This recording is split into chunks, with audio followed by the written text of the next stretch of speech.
तेरे नाल चंगे दिन तेरे नाल शामा, तू अखां सामने आ रूह नूं आरामा।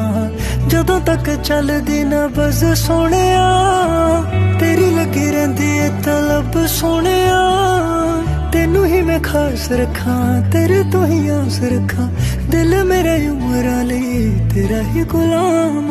आखिरी साहां ते असीं पानी नू भी पीना नहीं, तेरे बिना जीना भी कोई जीना नहीं। आखिरी साहां ते असीं पानी नू भी पीना नहीं, तेरे बिना जीना भी कोई जीना